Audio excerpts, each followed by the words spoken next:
7:09 on February 8th, 2017, and I'll call to order the meeting of the Weare Conservation Commission. I'm Andy Fulton, the chair of the commission. To my left is our vice chair, Steve Nager, and Jeff Jackson, member to my right. 3 out of 5 gives us a quorum, so we are able to fully do business tonight. We have no agenda, as I have not prepared one.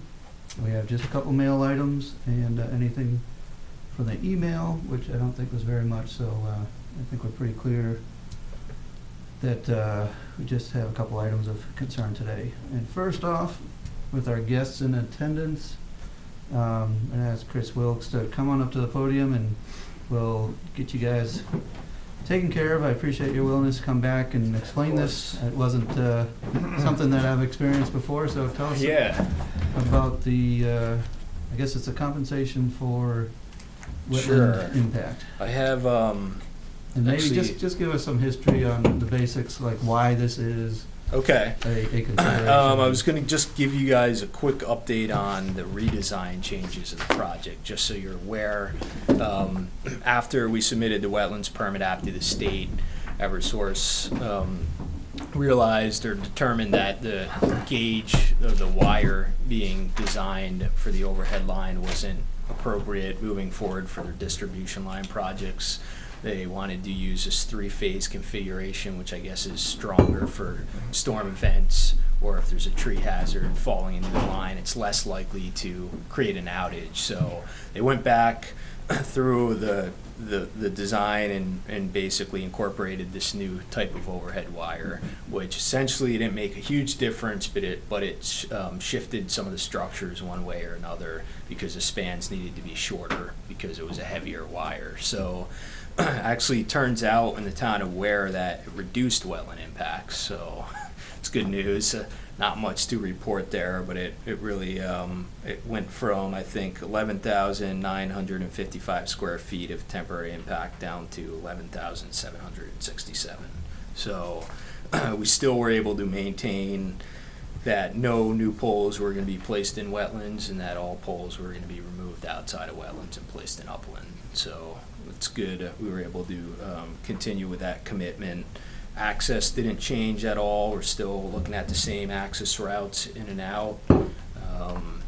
And that's pretty much it. We did have a meeting with DES about 2 weeks ago to kind of give them an update on the redesign and run through the numbers with them, and so they're up to date. They have an amended permit app that they're reviewing now, and they're looking to issue a permit in the next couple of weeks.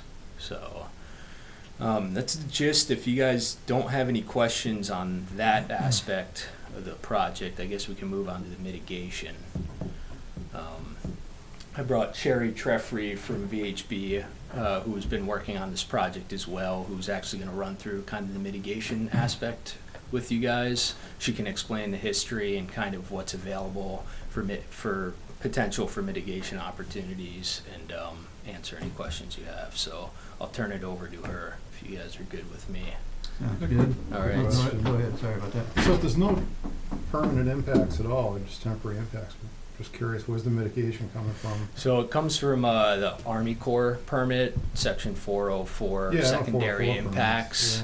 Yeah. So it's coming from temporary impacts are actually mitigated over 10,000 square feet. Oh, okay. So And then we have some secondary impacts from the tree clearing that's occurring along the sideline to make the clearance 50 feet from the center line of the new structures. So they need to widen the right-of-way a little bit on either side. They're not widening to the full extent, but they need to take out 1 or 2 rows of trees, and so they need to clear in wetlands and along riparian buffers of streams and vernal pools. So essentially that is calced into mitigation. You need to mitigate for secondary impact for clearing. So there's no actual permanent filling whatsoever? No permanent filling. Yeah. So. Thanks. Yeah.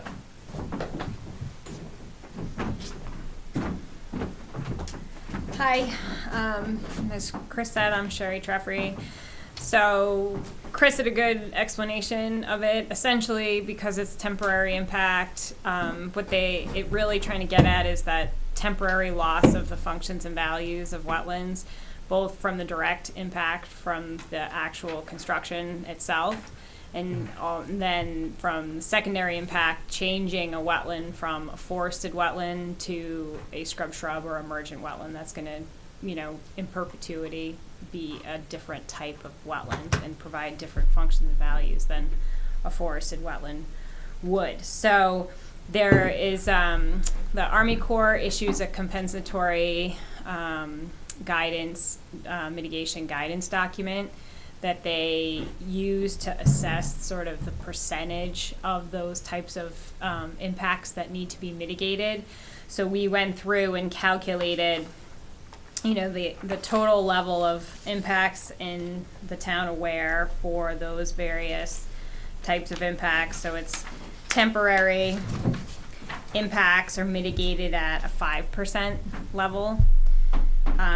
Temporary for that in emergent wetland areas, temporary impacts in scrub shrub wetlands are mitigated at 10%, and then temporary impacts in forested wetland area are mitigated at 15%.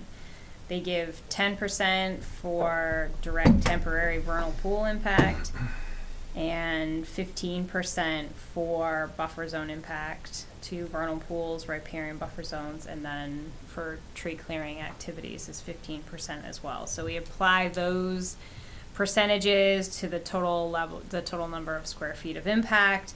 So you take that to the end, there is a total of 30,082 square feet of impact in Weare. So when you apply all the percentages, the square feet that need to be mitigated for is 3,732 square feet, or just under a tenth of an acre in the town of Weare. So being that it's such a small amount, when you go through and calculate, you know, what you could do in terms of like a restoration would be a 2-to-1, you know, 2 acres of restoration for 1 acre of impact. You get still about 0.17 acres. Creation is still a 2-to-1 ratio, so that's 0.17 acres.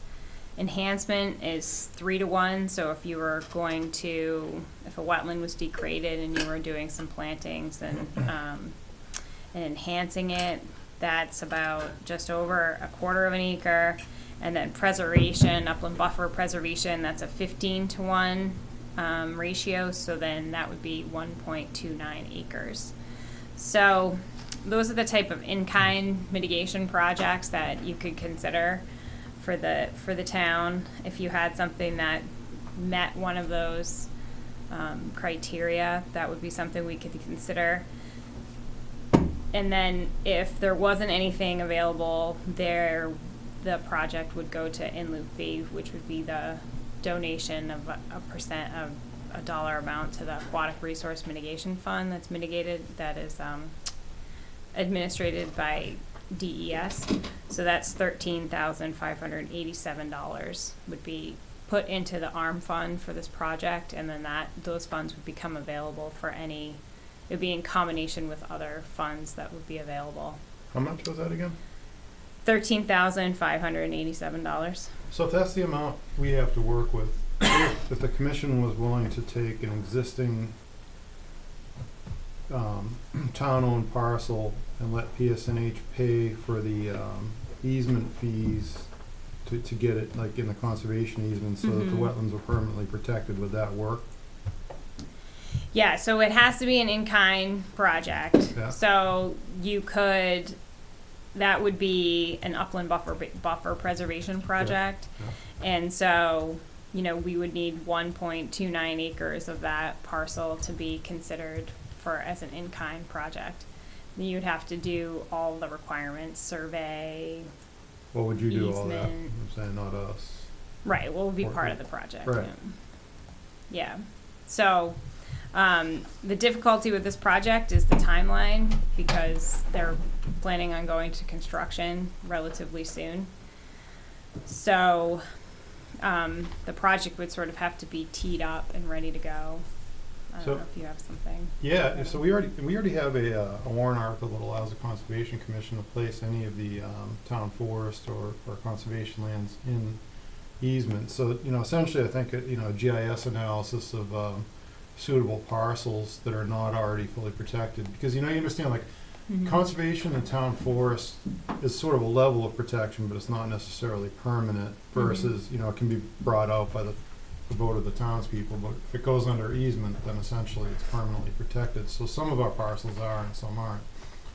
So if you did a quick GIS analysis to see which ones had suitable wetlands that would meet the need, then PLC is a pretty strong partner, as is the Forest Society. So they would probably be willing to do it. I mean, usually there's a stewardship fee of about $10,000 to get it under easement, and then there's project costs. Mhm. So it'd be very viable and probably executable fairly quickly. Okay. And I think we have, a GIS layer with all our parcels that are available for that. So most of this was laid out in an email that we got January 20th. But there doesn't talk about any kind of like expiration date. It sounds like this has got to be done soon while you're working in the area. So the wetland permit is supposed to be issued, the timeline is up on February 11th. We just asked for a few week extension to sort of finalize what we're doing for the mitigation piece of it.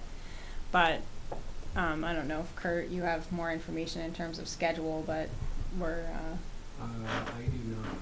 okay. I do not. But as far as the timeline goes, TES would want to see mitigation. If the town were to have a shovel-ready project, they'd want to see some real firm action on that. Is it prior to issuance of the permit, or is it?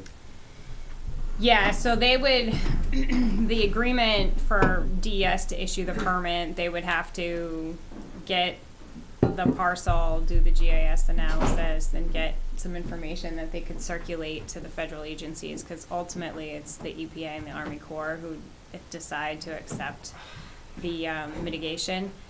And so they would have to get that and then, be able to write up a permit that says, this is the acreage that's going to be transferred, and, they would want to see the deed language and, survey plan of the parcel. If it's already town land and you already have all of that, it's just a matter of, and particularly if it's a town forest that you've already done, an inventory of, that makes it much easier to get what we need to be able to run it by the agencies. I will say that the federal agencies have reviewed this project and are in support of this going to Inlu Fee, given the time frame and the small amount of acreage. But as part of the process, the towns, because the impact is in your town, you do have the first chance at doing an in-kind project. Yeah, so wouldn't we want to do that and have PSNH take care of the whole, or Eversource, whoever it is, take care of the whole process for us? Like contacting PLC, we can email them obviously, and, we can provide GIS data, but What we would be looking for you to do is give us the parcel. You'd have to provide us with, the tax map, lot number, and that information for us to then say, okay, this is the parcel that we would use for mitigation. We wouldn't do the searching for it. I'm suggesting we would give you the GIS layer with all the parcels, and you could do a GIS analysis, because I'm not sure, if you look at the, we have an NRI, but I mean also just the, the wetlands layer from the Fish and Wildlife Service. I'm sure that's where our wetlands layer came from, to make sure it's the kind of wetlands you need to mitigate. And there's a sufficient amount of them there. Because you need what buffer? You're saying like so many, essentially 1 point something acres of buffer around. Do they have to be Right. around those same types of wetlands? The types of wetlands that are impacted, they're supposed Yes. to be similar in terms of functions and values. All right. So I mean, Protect the upland Mhm. buffer to that, because obviously wetlands are already protected. those types of projects, don't move that fast. It'd take a couple of months under best case scenario. I guess that was part of my point. Timeline seems short. What if we don't have a project ready in time? Right, so then it would go to the in lieu fee program. Alternatively, I have talked with Lori Summer, the mitigation coordinator at DES, and she's been in contact with the Piscataqua Land Conservancy. Yeah, PLC. And there is a project that they have that just needs a little bit of funding to finalize, which if we can't, because Goffstown's sort of in the same position, they would like to do an in-kind, but they don't have something sort of ready to go, then this money probably won't go to the ARM fund. It'll probably go to something that PLC is working on. I mean, to me, like, this is really the first we're hearing of this part of it at this late juncture. So that sort of seems like a foul to me, because I mean, we do have plenty of projects that could somewhat easily be executed. So is that really our problem that PSNA or Eversource is on a tight timeline? I mean, can we request, would they even let the project proceed if there were just an agreement, with PLC and the town to do the project? Yeah, I mean, part of the difficulty with this project was because of the redesign that happened right when we were doing after we'd already submitted the permit application, which sort of slowed down the second half of the mitigation piece, because we weren't sure what the impacts were going to be in the end. This project is a reliability project, so it's slated and it's important that it gets done. And as part of it, and I don't know, Kirk could probably talk more about this, but they have to request their outages for this work way in advance as part of the grid. So that's where that timeline crunch comes in. It's not delay in terms of construction costs and that sort of thing, is that they're trying to meet the schedule so they can meet the outage, because all these outages are happening across the grid for different projects. So that's where it gets tight, because it's a reliability project. It needs to be done. It's been scheduled to have an outage, and that's sort of where we end up. So typically DES is pretty supportive of the utility getting these projects done, and understands that, we understand, unfortunately, that we didn't give you a lot of time to get this going. It just sort of happened on this project. So who would we have to speak with to answer the questions? Because I don't hear you saying firmly no, because obviously you came here to talk about, mitigation within town borders. But it doesn't sound like you can say certainty that, there's a 6-week window, or a 4-week window, or a 2-week window, or what have you. Is it Lori Summer at DES who would have a good handle on that? Or yeah, so, I mean, ultimately the agencies and DES are the ones who make the decision on whether they're going to accept the mitigation or not. It's not really us. It's our responsibility to come and get a project and then bring it back to them and say, is this something you want to pursue or not pursue? So Lori Summer can answer your questions directly about, she's being responsive to Eversource in terms of and I think we can be timeline. very responsive and clear that our preference would be to work the balance of the mitigation to some benefit within our town borders, and we can share that preference, and we can take that and talk to folks at DES about it pretty easily. It sounds like as long as it doesn't impact the schedule for moving forward through the permit into or the permit gets secured so that the rest of it can fall in place. It sounds like as long as that would be the case, it'd be acceptable. It would certainly be acceptable to Eversource. Am I correct on that? Right, yeah, the timeline. I think one of the things that happened here is I think we knew going in that the impacts that we were looking at in Weare, relatively on the minor amount side for these types of linear projects, and knew going in, not to poo-poo $13,000, it's a decent chunk of money, but typically when these permitting responsible mitigation projects, generally you're talking a fairly sizable amount of money, $50,000, $60,000, $100,000. Then I think that's maybe where we dropped the ball. I think we might have assumed that we had minor amounts of impact in Weare, and there wouldn't be a sizable amount of money there for a decent sized permitting responsible project.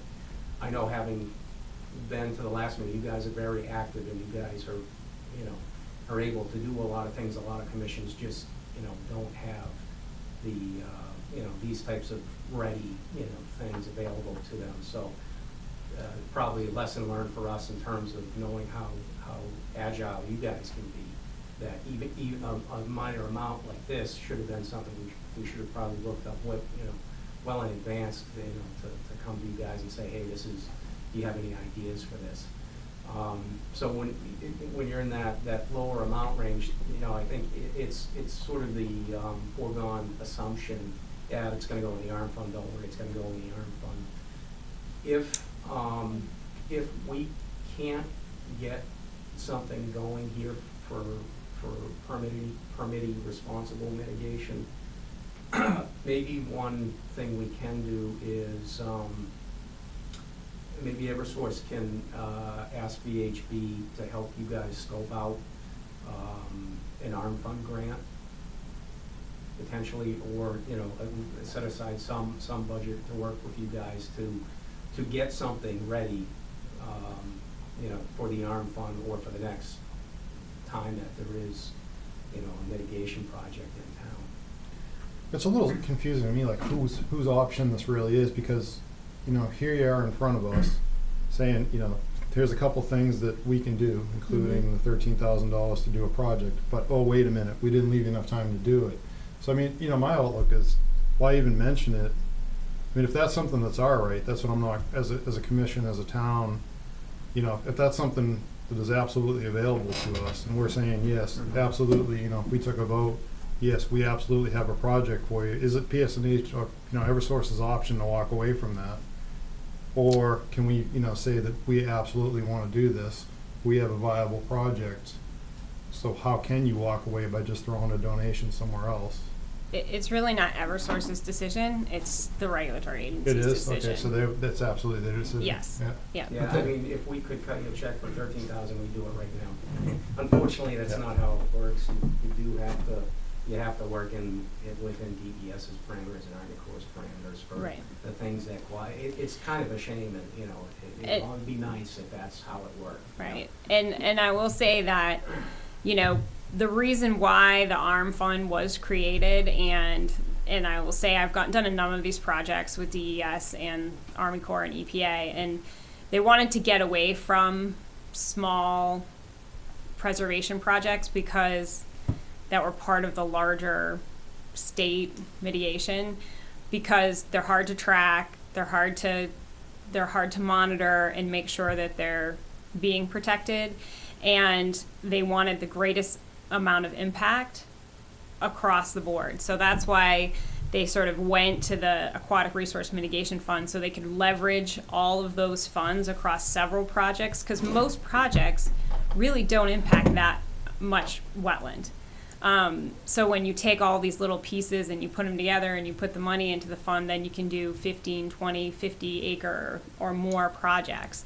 So, when we go to, as I said, when we went to DES and we said this is what the mitigation is, and, do you agree with our ratios and our acreage amounts and everything, then Lori Summer met with Dave Cadell and Mark Hearn, and they said, yeah, this is fine. We would prefer that this goes in lieu fee. So that's their preference, because that's sort of the policy shift that's gone on from doing small parcels. But as part of, as you said, it's your right, it's our requirement to come and talk to you.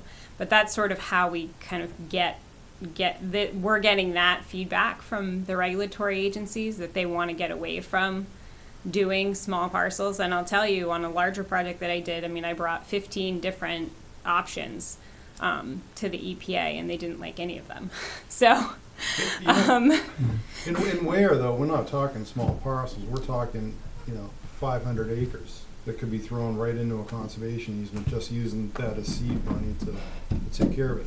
So, we've kind of been working on some of the newer acquisitions. As part of the acquisition, working with a land trust, they've immediately gone in. But then, a theory has been to try to permanently protect, these really big parcels that we manage. So, yeah, I wouldn't assume that it's a small parcel we're talking about. They're big. So, yeah. What we really need to know, Sherry, is it a foregone conclusion and this is just a nicety, or is there something that we're actually needing or potentially engaging with to... We're still in the conversation with Goffstown as well, but we're sort of, I'll tell you, we met with them 2 weeks ago and they said they would get back to us, and then they said they said, we have a parcel, and I said, can you send us the tax map lot number? And now it's a week later, we still haven't seen it. So this is sort of how these things sort of end up going when you don't have something teed up, is that, it can drag out. So what I need is a parcel with a description that I can bring to the agencies and say, is this going to be acceptable? Because they'll evaluate it based on, location, watershed, presence of wetlands, and, connectivity to conservation land, and all of the criteria that they evaluate those parcels and say, yes, this is acceptable mitigation or not. So that's really the next step. As long as you have something that I can bring to DES, then, we'll pursue it, and then they will make the decision with the federal agencies whether they can move forward. You mentioned someone had been in touch with PLC and they had a project?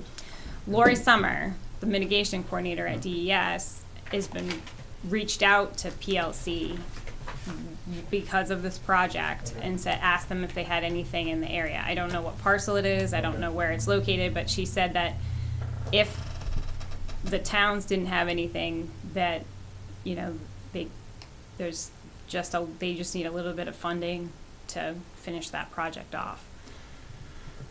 Ultimately, who decides here, whether it's acceptable or not acceptable, and that... It sounds like DES. Or is it DES, is it Army Corps? You mentioned EPA also, that they have some role, or only on... Yeah, the EPA and the Army Corps are, because it's their compensatory mitigation program. They have an agreement with DES that DES administers it because of the ARM fund, because the federal government doesn't have their own program. So they make the decision. Lori just administers it, brings projects to them, and then ultimately they make the decision.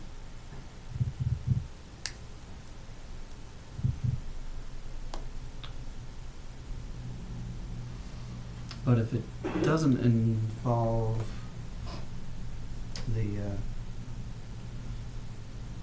resource mitigation fund, does it involve, it still involves DES? And in a decision make, if it is, instead of the in lieu fee, which goes to something administered by DES, DES is still involved if it is a project. An in-kind project? Yeah. Yes. Okay. Because they're administering the program for so it's more than the just core. the in lieu fee, but they're also administering the... Right. So, if you do an in-kind mitigation project, right. I would be giving, the easement language, I would be working through that with Lori Summer. She basically handles all the pieces, but when it comes to making a decision about whether it's an acceptable project or not, that is not Lori Summer, that is the Army Corps and the EPA.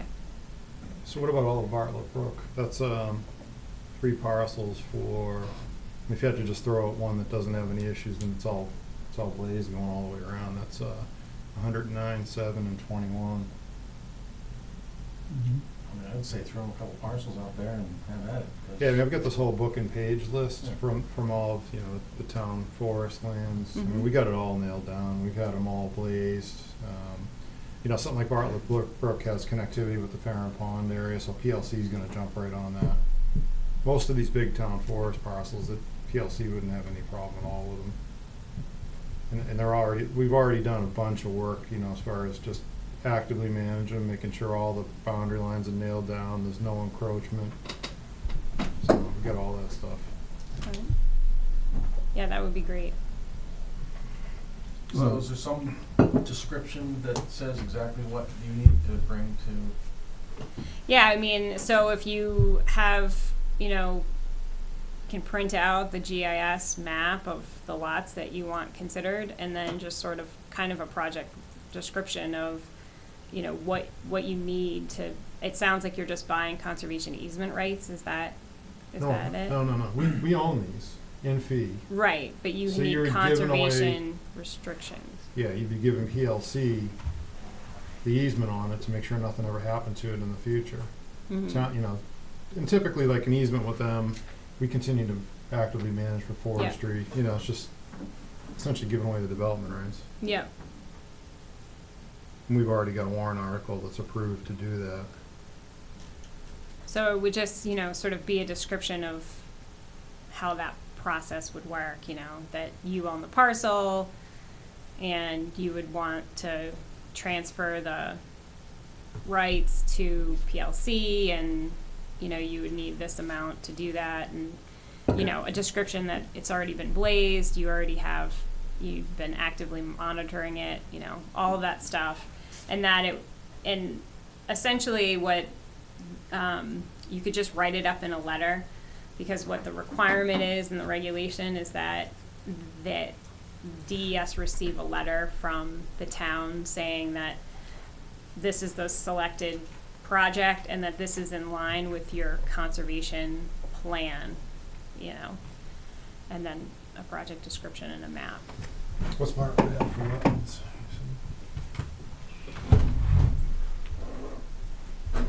Where is Bartlett? Connectivity to other conservation land is a really big Yeah, it's Yeah, connected. that Bartlett definitely is. criteria. Yeah.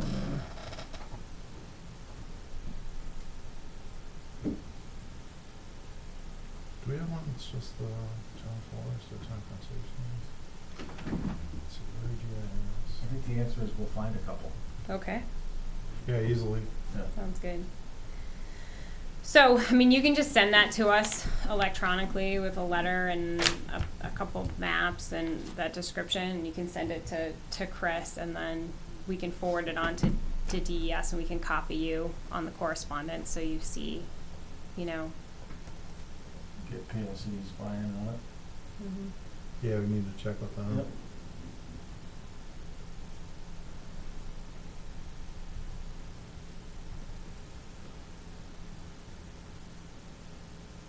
Press the button once more.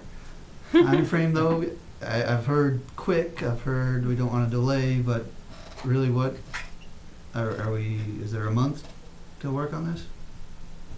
Or is a commitment to I would have to a check with project that we could, wrap up in 2 months sufficient for the purposes of moving the process along so that. I think that'll have to be a joint conversation between the Eversource project manager, who knows when the construction absolutely has to start to meet the outage, and DES on what they would accept for a level of completeness to allow us to issue the permit. So I don't have an exact answer for you for that, but, it could be a month, could be up to 2 months.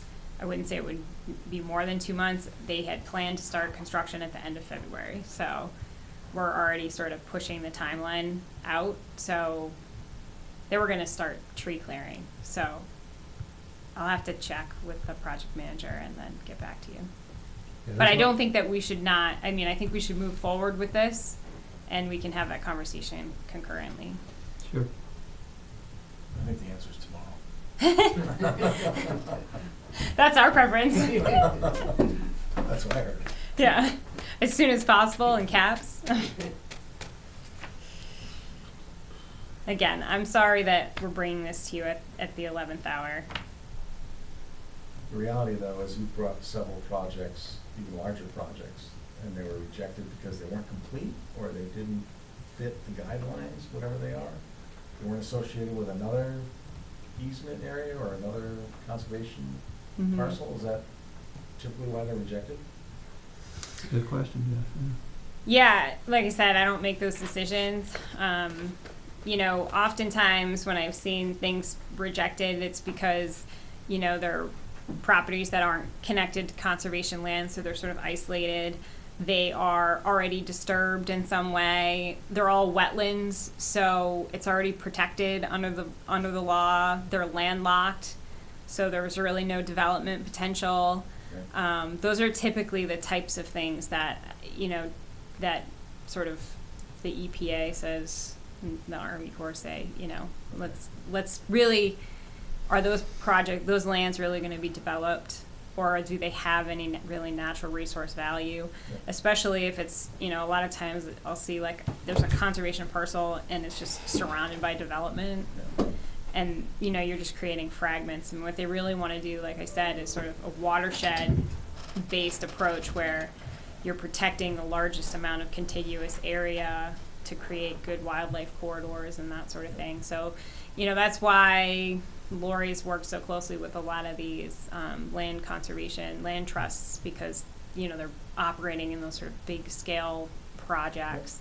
We should have something for that. And, but I agree with you, this type of a project where you have a town forest which isn't protected from development, it's part of a larger network, you've been maintaining it. I mean, those are the types of things that DES would be interested in because it's already a managed property and they're very aware. I mean, we just did one on another project where we did put a conservation piece, a little piece of land into conservation surrounded by town forest, but that was really the major concern from the EPA, is that the rest of the land wasn't protected. Right. So that was a major concern for them. So we have parcels that are right next to protected that don't. Well, yeah, I mean, so, when you look at Granite, it actually shows, we've got it up right here, but it shows, shows all the lands that they consider protected, which can be easement, can be town, some level of protection. And then there's a huge unfragmented forest block going all the way down through the west side of the town. So that's always been, we even had like a hand sketch map as far as we were looking at unfragmented blocks of land for acquisition, keep on trying to buy around those, and it's still been the strategy. And then actually Meadowson Timberland owns a bunch of that adjacent unfragmented forest with no intention of ever developing it. So that's but a lot of our town forests are in a similar situation. I mean, this is, like, I'm sure there'll be future projects that occur, so it's always good to kind of start this process, and then, once you get a template, as these projects come up, you could. So ultimately, couldn't PSN or Eversource go back, as a company and pay for a bunch of this stuff as a bank? Can you bank any of these credits? No, I don't think that's how it works. You won't be able to do that. I know, kind of mitigation Yeah. banking was one of those things. That's what this fund was set up for, right? Right. Yeah. Yeah, you pay per project. Yeah. Do you think that this type of deal, putting town land in a conservation easement, do you think that's something that would be ARM fund eligible at some point? Would something Yeah. like that be? I do think so, because you're putting an easement on, Right. as long as you're transferring easement You rights you to move the land something from the trust. will of the voters to permanent protection, essentially. Right. And, If you will of the have- voters in right. 50 years might be wetland, no value, That could be today. yeah. Just go ahead and build them all. If, I don't know, I don't know if you guys have ever submitted to the ARM fund before, a grant application to them? No, I don't think so. Okay. No, we've only, it's really tough just as a commission. If you're working with like a land trust to do Right. grant submissions, it's really so competitive, it's difficult. We tried sitting in our own to, what's the one to, not quite every year, LCHIP? Yeah, LCHIP. Yeah. Just it seems like the professional organizations are really dialed in, have Yeah. that credibility. So if the project isn't with them, it's not going to happen. I do think that is a challenge for the program, because only nonprofits and municipalities can go after it. But, in the case of municipalities, your volunteers, for the most part, unless you're a large town that has a planner and, all the Right. the things that can go along with it, they end up smaller towns sort of end up not getting as much of the pie. I know that Goffstown was successful getting a couple ARM fund projects done. So Lori told me that. I'd like to take a shot at it as a town. But I think we could provide enough information that, within a couple weeks, certainly DES can evaluate it and then advise us or forward a recommendation along to EPA and, Army Corps as to whether we have something. So I think that the answer, if we can commit to, getting something before the DES in a 2-week window, I think, can they commit to evaluating it within a 2-week window? And ultimately, if the answer is no, well, then you have a quick recourse or a quick next step, once you find that that's the answer. If the answer is yes, and we think you've got something of value here, then you're made the commitment, and we've made the commitment, and things are moving on. Hopefully, that wouldn't be an impediment to the construction project or the construction aspect of the upgrade and the maintenance on the distribution line. Yeah, like I said, I mean, as soon as you can possibly get us just a letter with the tax map, with the, or the GIS map with a description, that's really what DES is waiting for the recommendation from the town. Sir, you walked in a little bit after everyone. Are you? I'm with these guys. You are with? Yeah, Okay. I'm gonna be doing I'm gonna be overseeing the construction. Great. Could you just pass the sign-in sheet so we make sure we have all the names here?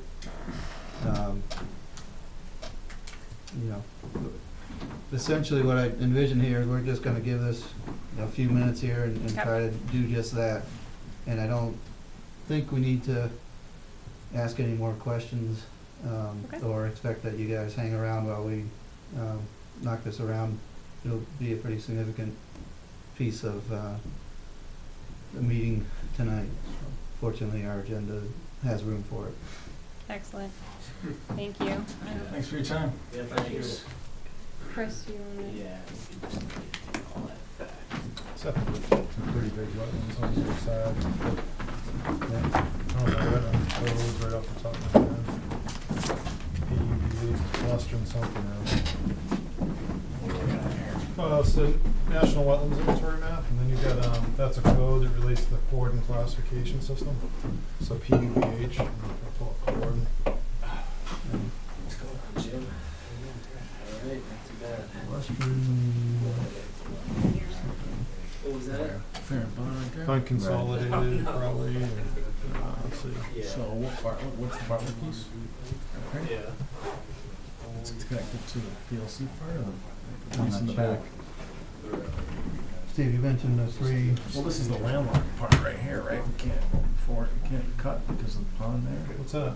Oh, that's Barron. This is Bartlett's way up here on the 149. Farron, you could do those. That's also, what's the forest, the Schwab Forest or something like that? Schwamberg or something. Yeah. So you've got Palestrin.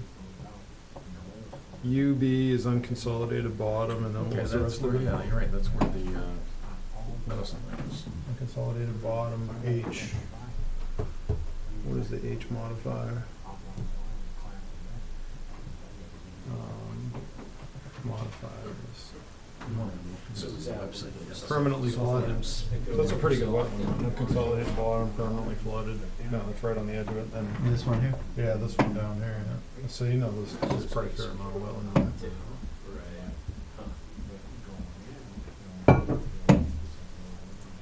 So have you guys ever write a letter like this before? Just to describe the project or something to get Tom involved in?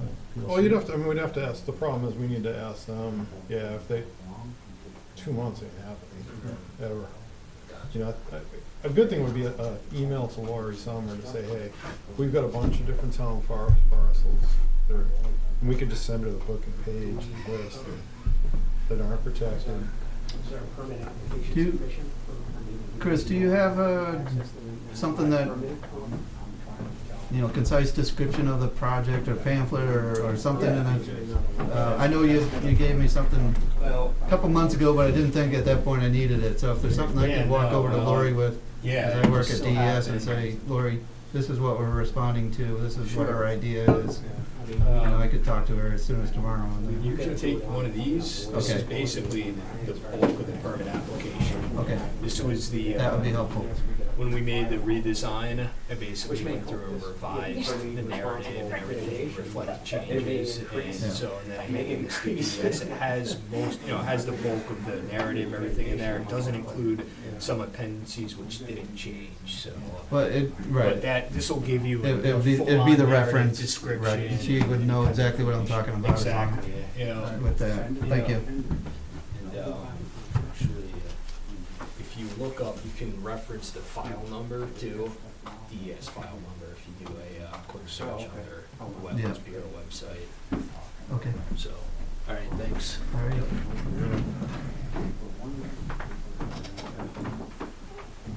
All right, thank you.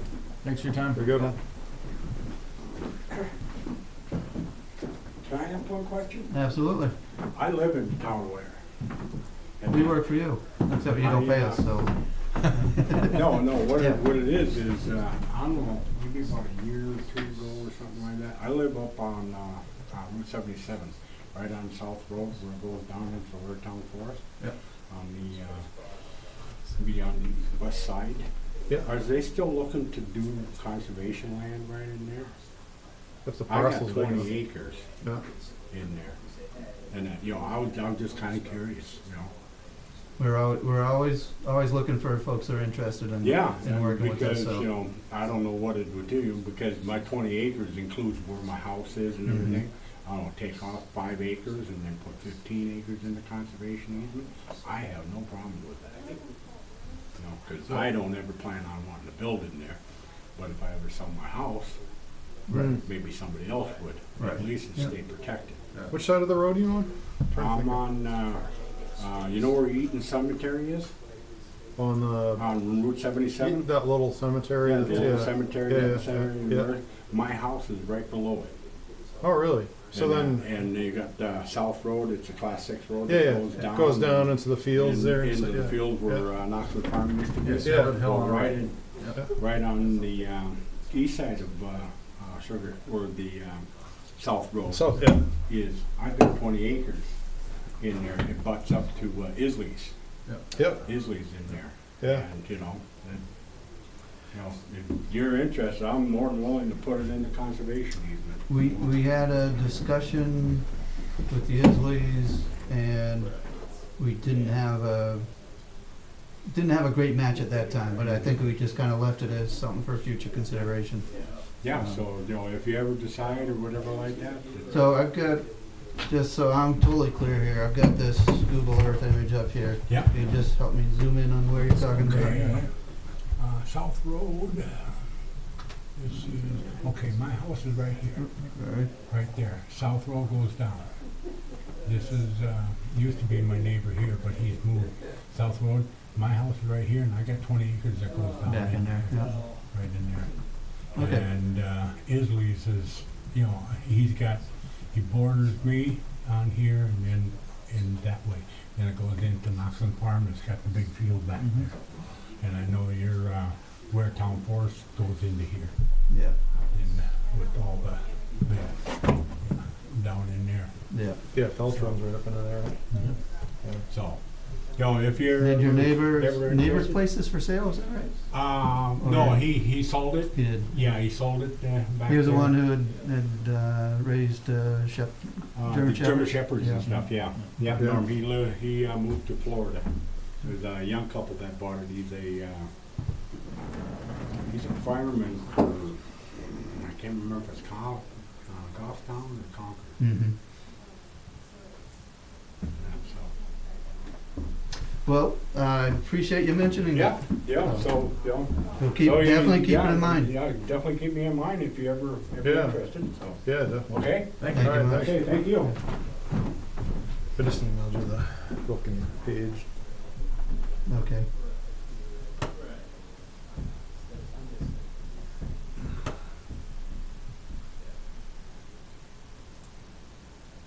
Well, it's kind of unfortunate, $13,000 is chump change.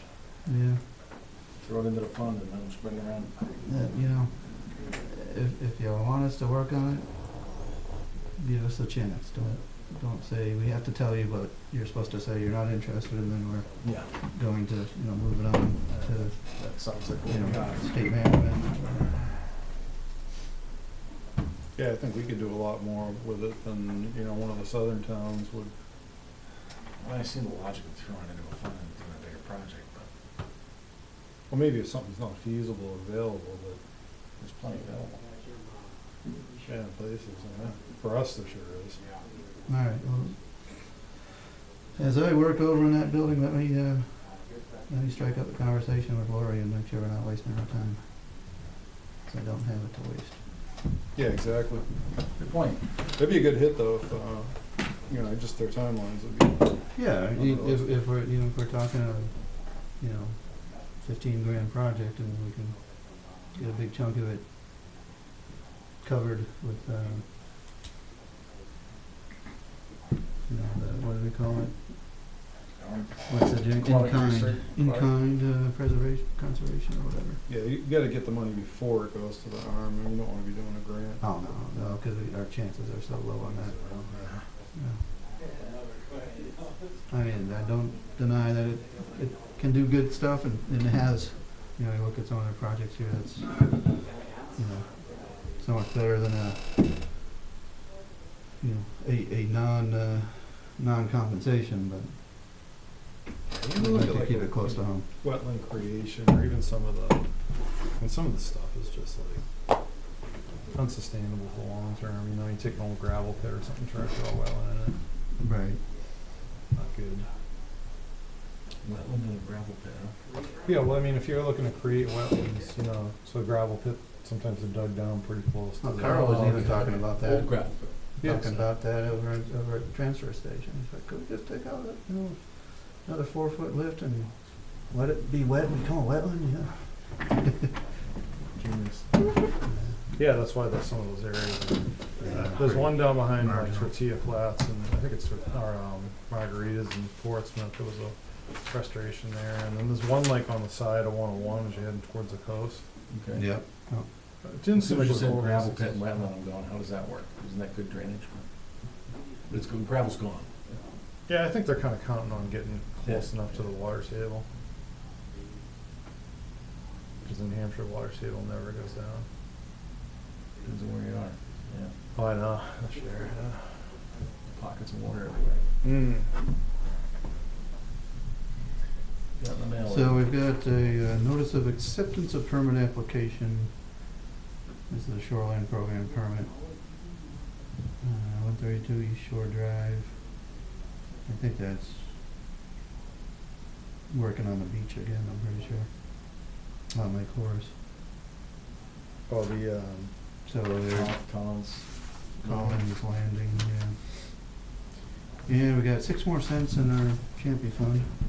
And then with that, we can move on to deciding what to do with these trail RFPs. Did Dave ever get a copy of these? I told them they were in the box, so the ones that were in the box. Why I didn't really he heard show them. up tonight?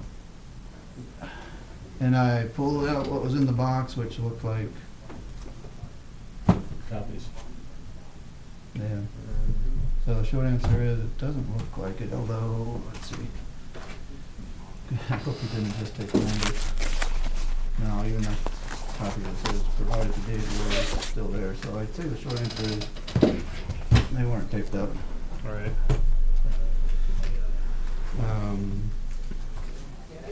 Bill emailed tonight his apology for not being able to show up, his interest, and his understanding that if we're moving ahead, we're moving ahead. He's also keenly interested in consideration of this.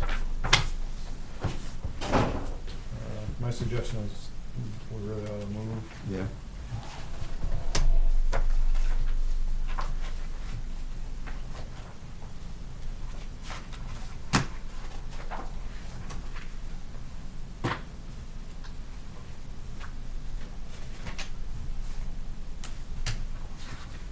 Like, just kind of as a side note on this Trails Committee, I'm just feeling like it's not I don't know, just not really hearing anything. I don't know that it's active or not, but it's gotta be a committee. The sense says it's not active, but I could be wrong. It's just 'cause I think we should, as a commission, we've got a responsibility, if it's a subcommittee, to say, look, either give a schedule of meetings, when you meet and give us the minutes, or just shut it down for now. Yeah, I was hoping that it would do something, but there's a little bit of a, the frustration and the speed of things happening is. I mean, there's plenty of things that a committee could be doing, right, like in the field. Well, Just evaluating those things. Yeah, this too, yeah. Who wrote the RFP? Me and Jeremy worked on it. still shows up on the town calendar. I guess that's my point. Yeah, Are you on the Trails Committee? no. So, But, I mean, I guess the other thing, I'm not sure of anyone's skill set on the committee. I don't really Well, know what the Just background is. involvement, I mean, I don't have the skill set for that learning questions. Yeah, but you're an outdoors type person. Followed by osmosis.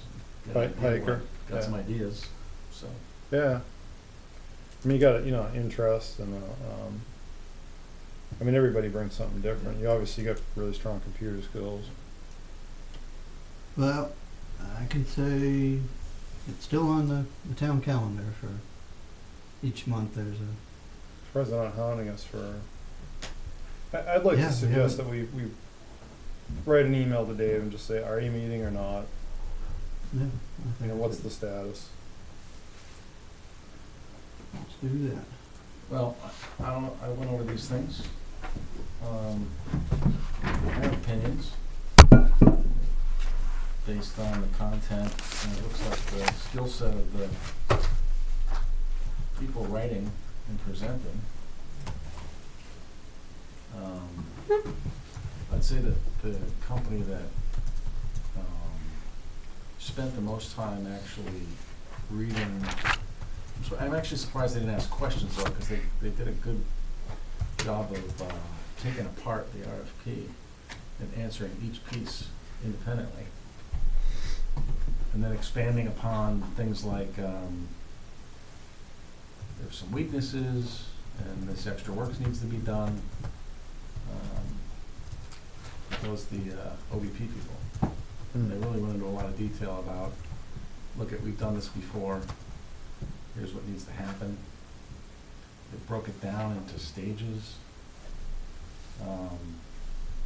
offered options. And then the Sinuosity people did something similar. I'm just referring to the specific scope of what they're gonna do for the money. Mm-hmm.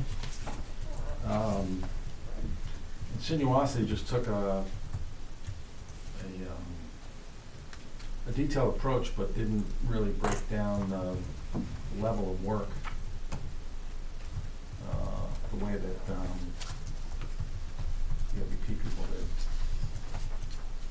Obviously, the price reflects that too, but I don't know if you get what you pay for, or what do you guys, what did you get out of these two?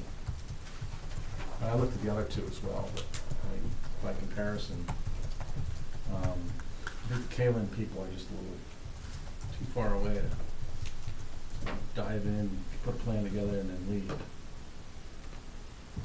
Yeah, I would start with, as far as they go, Kalen looked professional, but for me, the non-starter was they had a statement in that they would have to get this done. Right. So that just removed them from consideration. No one basically that's telling me you're gonna get charged more if you guys miss a meeting in the middle of the summer. That's right, just travel and all that good stuff, so. Yeah, I think that one was kind of out.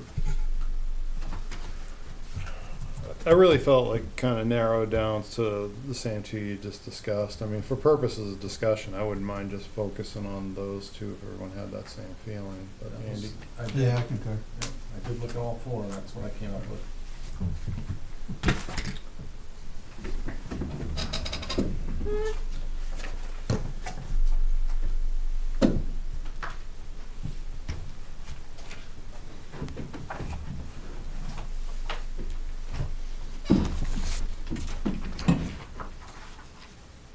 unless shoot with some thoughts, Andy, or I'm gonna shoot with some thoughts? Why don't you go ahead? So, I too kind of, found myself looking at both of those, found they were both really good. I guess what I'm seeing, one major difference to me is that Off the Beaten Path relies on a pretty substantial partnership with the other company from Yarmouth to accomplish the GIS portion of it, whereas Sinuosity seems to indicate that they have that skill in-house. So I guess I felt like that was one firm, and then not only did I look at the proposal, but I'm also thinking about the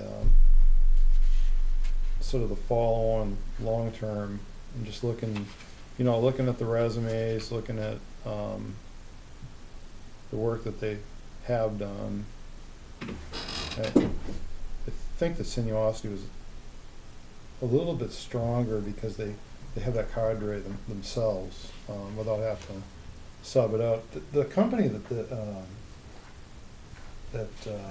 OBP partnered with, I mean, they've got some really great stuff, but I felt myself looking at kind of out of our league, more really super built environment. It was, when you look at the examples, like the scenic byway on the Kank, and Oh, yeah. That's Right, who would you want to, design the, 100-acre addition to Central Park, right, yeah. So I guess for me, it's like I was struggling with that because there's really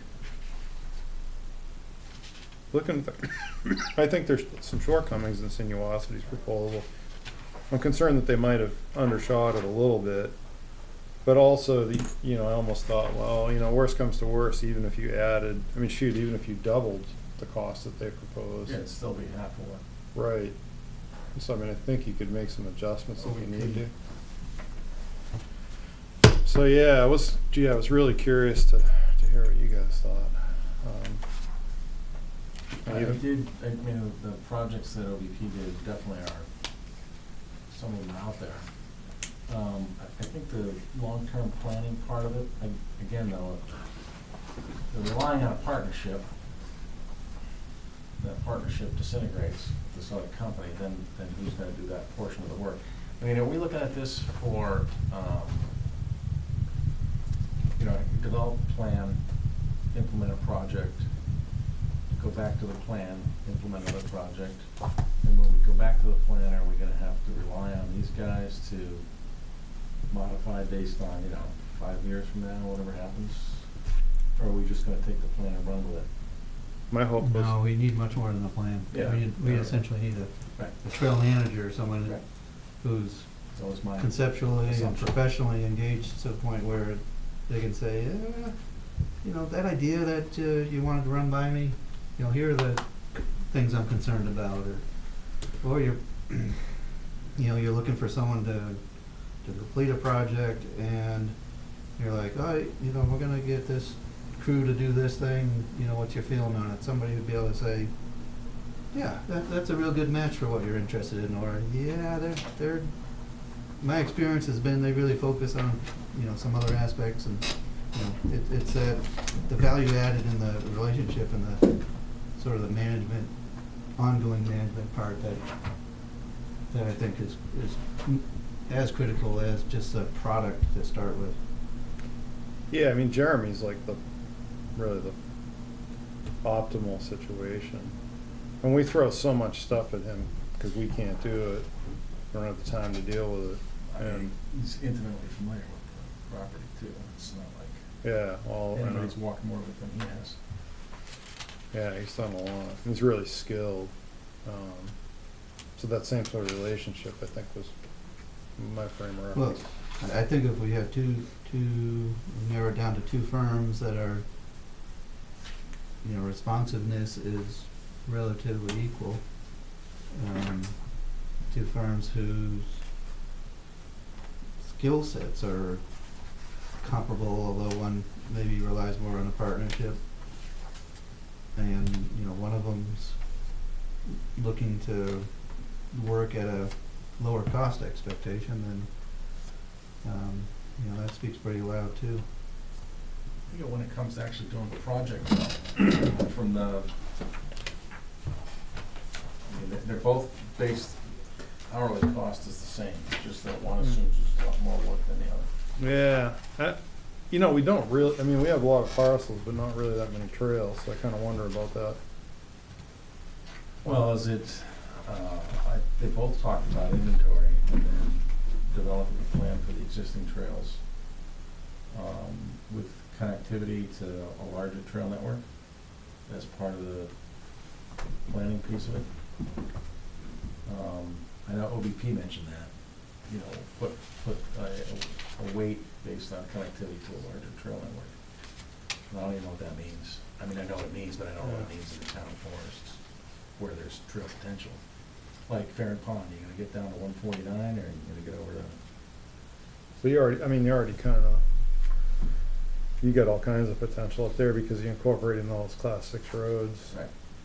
Um, Or are but they that's gonna not be- really, Yeah, they're not gonna be trails per se. Well, you better acknowledge them as part of a network. right. It's not something that you're designing and building, but Is that considered trail, class 6 road? Yeah, I think it would be considered, yeah, as part of a trail network, definitely, or, you know, certainly a walkable, not really regular, yeah, I'd say that's practically what they get used for the most part, you know? That- trail and utility, not in definition, Right. because there is a legal definition of trail that we didn't want and we don't want to go to. Right. So they actually, you know, in those class 6s connect now Oh, to yeah. trails Oh, in yeah. other towns. Right. Well, that, I mean, because Gordon went around and got them to change the classification in adjacent towns. This is not easy stuff. No. I found just, you know, kind of looking through here too, the, you know, looking at the experience as far as,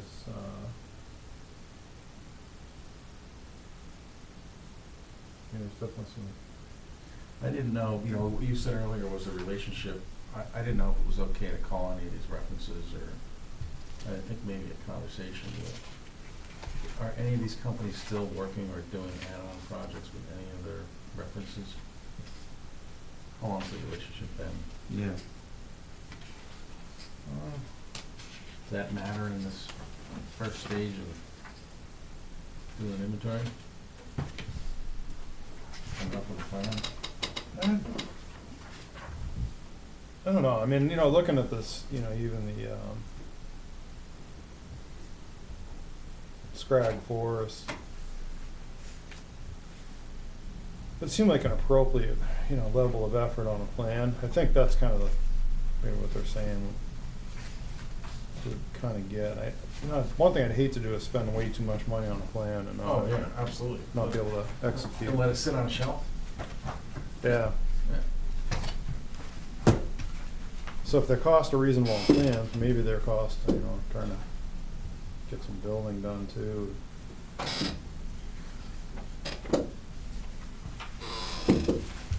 Pretty decent. Right.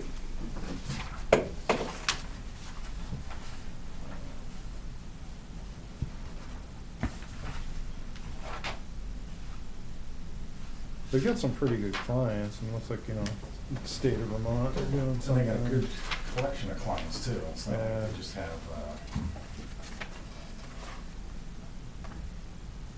you got mountain bike trails, multi-use. A lot of town work, City of Claremont, they did something for them. Something at the Vermont Technical College for multi-use. Yeah, I mean, they've got a good,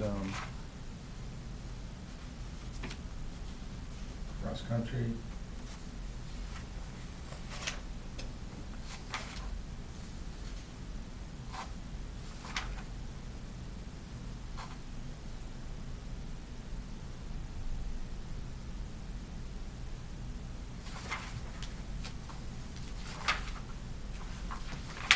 Yeah, they're showing us that they've got the capability to create some GIS maps. That seems pretty reasonable.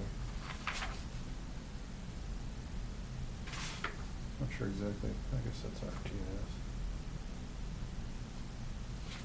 You got a good variety of stuff for sure. Yeah.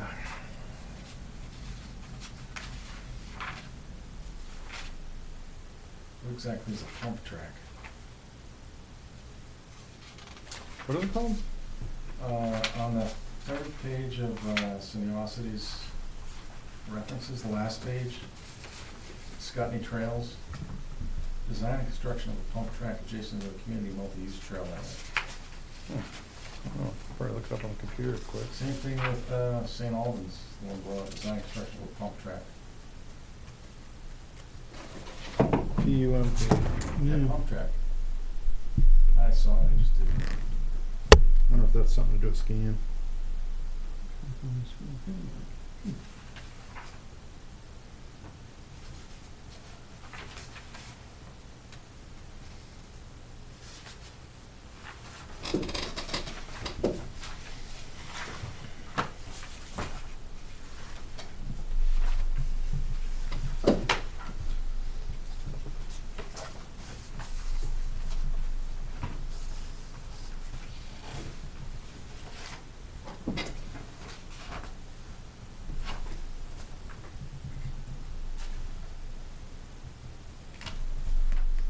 This is definitely nice. Oh, it looks like it's a mountain bike park, Skills Park. Okay. We got pictures of it here online. So they've got like a mini excavator and something else.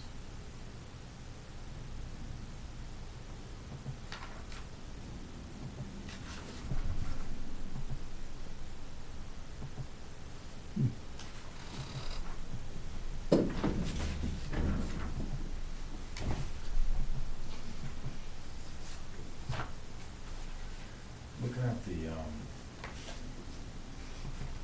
this Scrag Forest example, Mm-hmm. the costs of the construction, did that look? Is that something that's, let's say they put a plan together and we say, all right, we have a first project. How does that project pay for? How does it what? How's it paid for? Well, you can do one of three things. You can do a warrant article. We could do, take it out of town forests, or conservation, Okay. or some combination of all the above, or if there's like, I don't know if there's any, one thing I think we wanted to hear was to go over any, a lot of the funding sources. Right. There's, you know, there's a Bureau of Trails, whether or not they give you money for hiking trails or anything, who knows. And then partnerships, you know, if it was like a snowmobile club wanted to put a trail through somewhere and they were gonna pay for part of it, you know, either through labor or whatever, there's variety of options, probably depending on the project.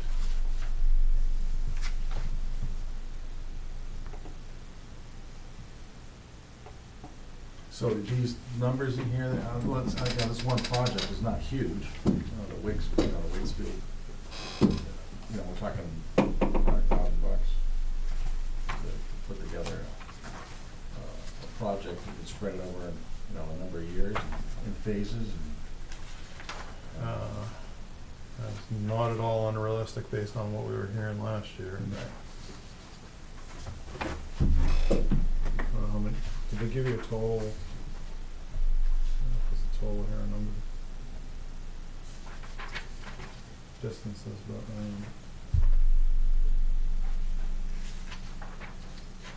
They were obviously cost conscious when they put this together, and that direction must have come from the Conservation Committee, because year 1, 2, and 3, and then ongoing maintenance. And then whether you build the rock steps or you don't.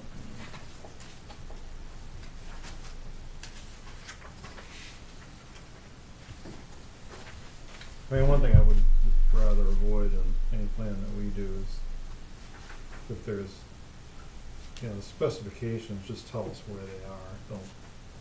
Oh, yeah, yeah. Well, I think they're, It's just an attachment kind of. yeah, samples of work.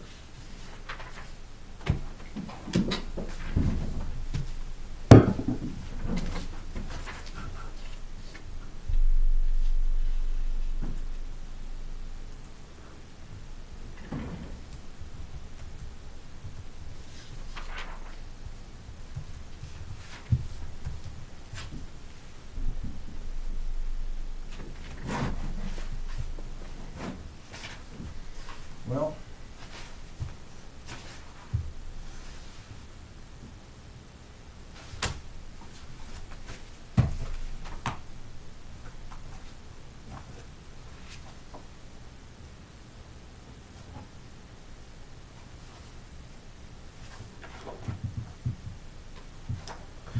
Who knew? Yeah, so a pump track is like a course, a short track for mountain bike enthusiasts. yeah, whatever that means. Back turns and jumps and Have you been up to, Fomba in Manchester? Anybody bought mountain bike? These Fomba trails up in Manchester, at Massabesic, Fomba, Friends of Massabesic. There's some of the most intense trails in the Northeast. People go there, well laid out. I don't know who designed them, but really technical. Some ranging from bring your kids on to no way am I going down that.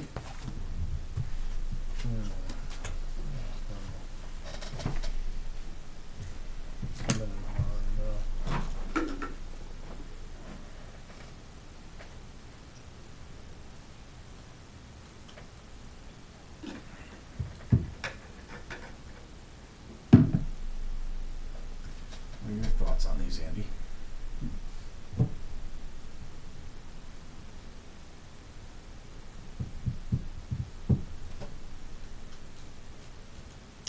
that's my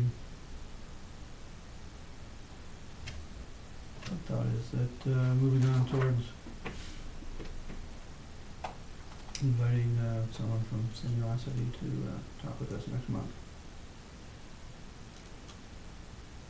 Yeah, that might be a good idea really before we finalize the offers. And I'd be willing to say, basically you're in the pole position, we'd like to, have a face-to-face meeting before we decide to,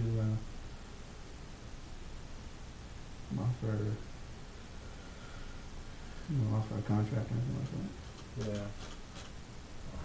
Bill will be here next month, and then we can get, Yeah, maybe get Dave an email between now and then. yep. Well, I just sent him an email, hopefully shows we're interested in where he's at with the, So it's actually March 8th next month too, right? with it. Same day. Wednesday, March 8th.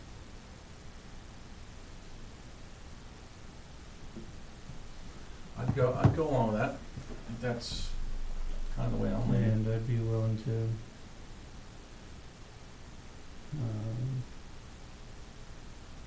much as a candidate for interview, sometimes supported, I think we could support a little bit of travel stipend if that was necessary, Yeah. out of what we've already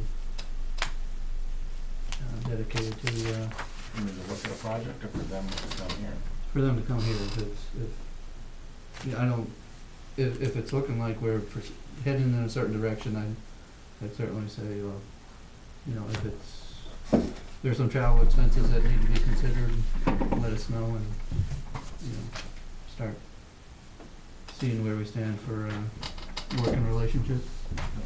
I don't think it'd have to be, I think it'd be value to us, I don't think it'd be, have to be a No, I pro think bono it- sort of exercise. Yeah, we can interview definitely face to face in order. Yeah, that's a good idea. There's And something. if we can't arrange something as simple as that, then Yeah. it's probably something we wanna know sooner than later, right now. Yeah, it's a good idea. It's a really good idea.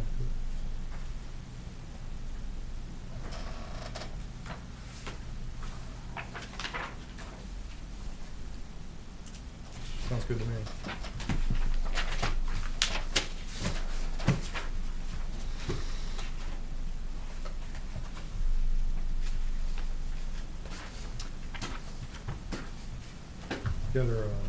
Get their email there. Yes, It's we my want age, wants to email me. Okay. If you could just forward one of her emails along, that'd be, that'd be helpful too, Steve. Okay, you know, we've almost, speaking of emails, just that conservation email, I don't know if that just started doing that with Yahoo slamming it, you know, if you reply to it. It won't let it go through though. Really? Yeah, Maybe Yahoo just started that. yeah. They're all winding I down. don't know if it's because of, you know, probably all spam. Emails get harder and harder. Well, it's safer and safer. We see most of people's disasters come from email or certain Yeah.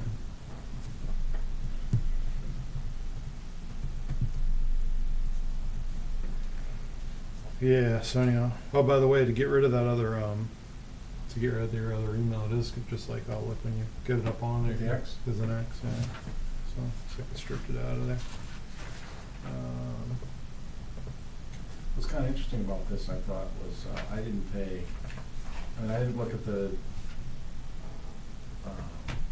resumes on purpose, primarily because these guys thought it was important to put all that stuff.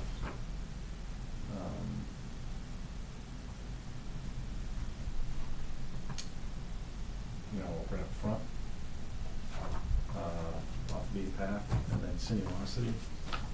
Thought it was important to talk about the project first and put it on the back. I didn't know it was too late.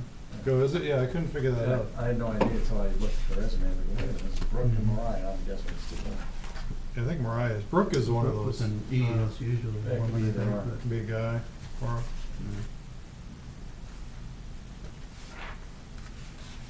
All right, well.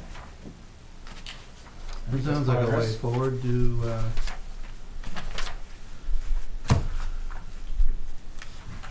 did, OBP contact you, Steve, in any fashion inquiring about this in the last month? oh, what?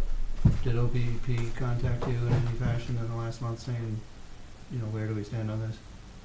I think there was, the folks from No, that's Colorado contacted us, but did anyone else? OEP? Off the beaten path. Oh, OBP. OBP. Yeah, I'm oh, did they? just wondering where we at with, yeah, I think he called me.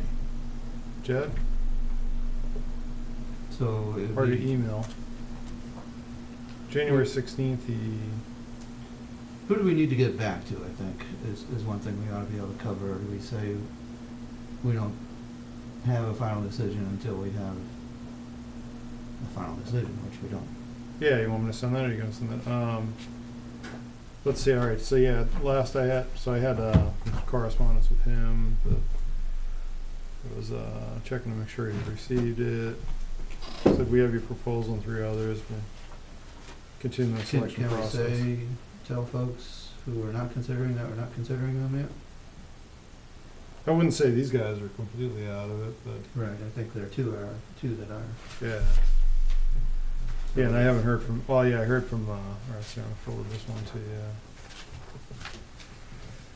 Let's see, that guy's name, the other one hasn't even contacted us. Lambert? Yeah, he just kinda threw it in. Yeah.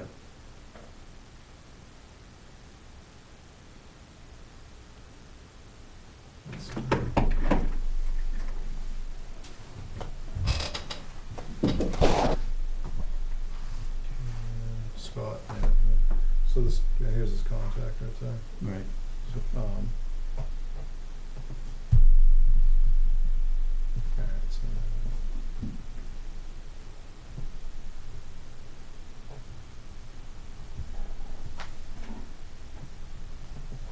So here's my last, yeah, he had checked in, so I'll forward that one to you. Okay. So I would say for sake of clarity tonight, we press with your recommendation, talk, invite sinuosity here. If you wanna notify Scott from Kalen that thanks, but, we're not interested. Yeah, I think that's, And then maybe Jed that, or however you wanna word it, maybe we're kinda still in the final evaluation phase. Cause they do seem pretty viable, I think if we didn't have the other one, I'd be like, yeah, they're spot on. yeah. Okay. And then I don't think, we haven't had any correspondence from, Mike there, so we can just. Right. I'll plan to email it. Thanks, and we're moving on in another direction.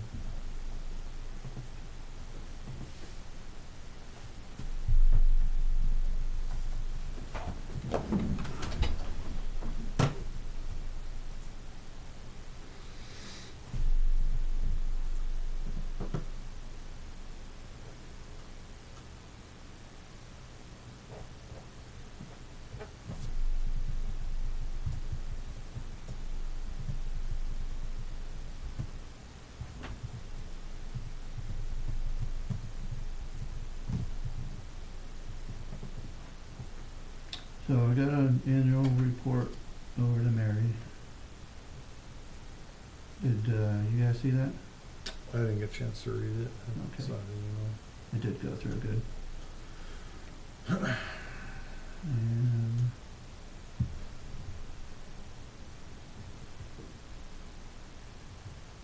I think that's all we have for tonight.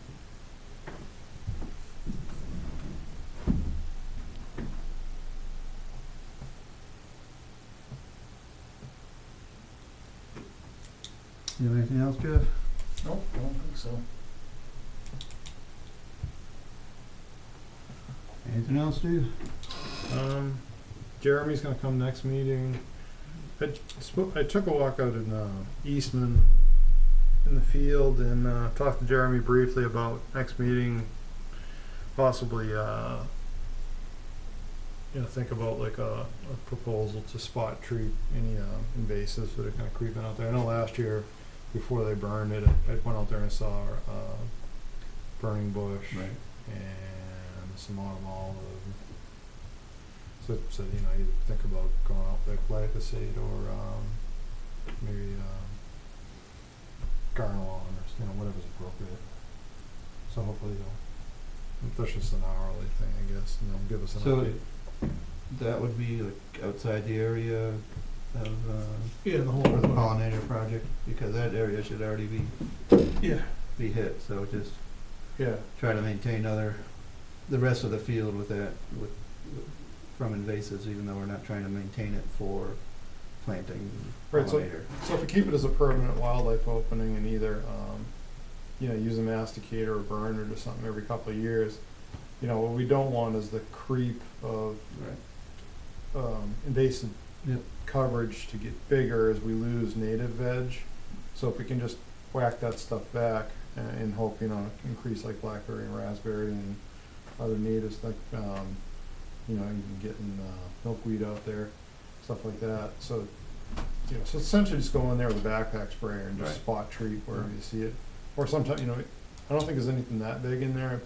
Like if you had a bigger autumn olive, you might cut it and then just do a stump application of, undiluted Yeah. herbicide, which is pretty good. No, I think that's a